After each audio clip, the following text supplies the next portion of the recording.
Hi guys, welcome back to my channel. A VP in one company I worked for called me in his office and told me, Brigette, you need to go back to your desk and just do your work. Don't ask questions or disagree with decisions. I was too driven for that organization. I was soaring like an eagle and they tried to clip my wings. They basically wanted me to wear an ill-fitting chicken suit to blend in, to which I refused. No, guys, I just couldn't do it. Have you ever been there? I am going to tell you, don't let anyone clip your wings. You were born to soar. You deserve to be happy. One bad employer can set you back in your career. Do you want to learn the signs of a toxic organization in a job interview?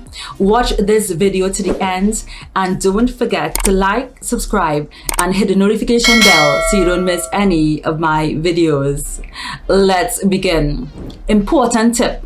Remember, interviews are like two-way streets. You are assessing the company as much as they are assessing you.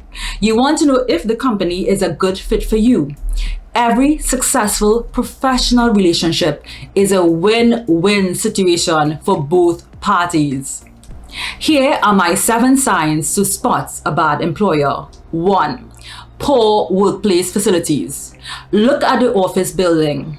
An old building with poor lighting, with outdated, uncomfortable furniture is a clear giveaway. Bathrooms are one of the best indicators as well. Are they kept clean or are bins overflowing? Also, check out the employee break room. Is the area relaxing and comfortable? Is it cramped? I once worked in a company where they used every inch of the property to store their boxes and packages pretty much in an unorganized manner, which was a very clear reflection of their mindset and treatment of employees. Also, does the company have a vending machine? How is it stocked? Are they charging for everything to eat or drink? Is the coffee or tea free? If you have to put in money into the coffee machine, such an employer may be too cheap to give you a fair wage and decent benefits. Thank you. Next. 2. Status symbols for management. I am the manager and you are the employee. Let's be clear. Designated offices, designated accommodations, different levels of convenience and luxury dependent on your status in the business. For example, designated car parking. This is a prime example. This same company I mentioned in the beginning owned a tiny little parking lot that couldn't accommodate all the employees' cars, but the managers had dedicated spaces. The funniest thing is that there were no street parking either, which was awful. Additionally, do managers have to wear the same uniforms as employees? What about restrooms? Does management have their own restroom, but employees are expected to use customer restrooms? That tells you how they think about employees. 3. Unapologetically bad behavior. You get a bad first impression of the company. Have you ever interviewed with someone who was rude, late, or dismissive? I have seen interviewers with a superiority complex, like, you should be lucky we are even taking the time to interview you. Another indicator based on my experience is the company might let the interviewer turn up half an hour or an hour later than the agreed time to test your reaction. I once had a candidate tell me she waited 2 hours for the interviewer. I asked her why she did not leave or ask for the interview to be rescheduled. She said she was desperate. You are not that desperate for anyone to treat you poorly. That is just unacceptable behavior. Employers are usually on their best behavior before hiring you. This is evidence of a disrespectful culture. Always check Glassdoor for employee reviews. Keep in mind, people tend to put reviews when they are upset. Look for the common thread.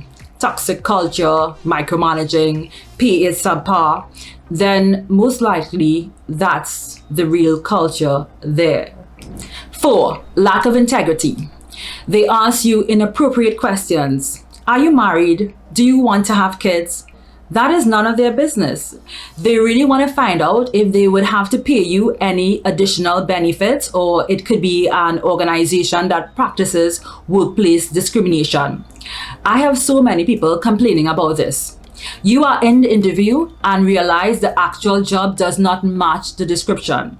These types of employers are using a bait and switch tactic to get you in the door. Don't fall for it. If they tell you to start in this role and you will end up in the role you applied for, decline.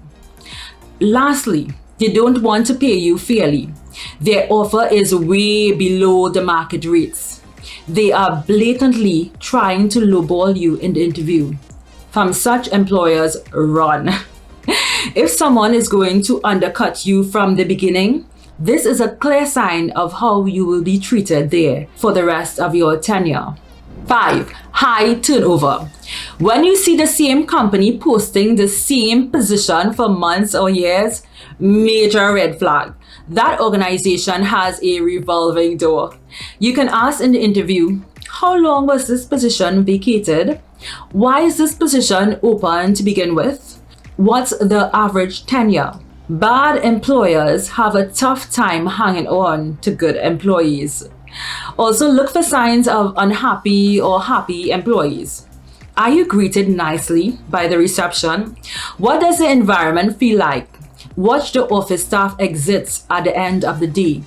Do they seem happy, or do they look like they're making the great escape? Such organizations would also offer you the job on the spot. I've also had this happen, and it's a huge red flag. They seemed very eager to hire. It was too good to be true. Accepting that job offer was a big mistake. 6. Signs of micromanaging. Ask what is their management style. In one job interview, they said their way of training people on their technology was to throw new people into technical support for their first few weeks. Another major red flag. One manager said in an interview he believed some level of micromanagement is crucial. I told that candidate, if you are looking for a sign, that was it. The worst place an employee can be is stuck in an organization with a micromanager who doesn't care about your development, and there are no opportunities for growth and advancement. 7. Unrealistic expectations. First thing they asked you in the interview, if you do get hired, what are all the tasks you can take over from existing employees, without hardly showing any interest in informing you what the company has to offer you. They have unrealistic expectations from you. They mention, you will wear many hats in this position. Answering emails outside of work hours is expected, or they have a staff shortage. This tells me they have a resource issue and will expect you to do the work of 3+ people, and they are happy working you to the ground.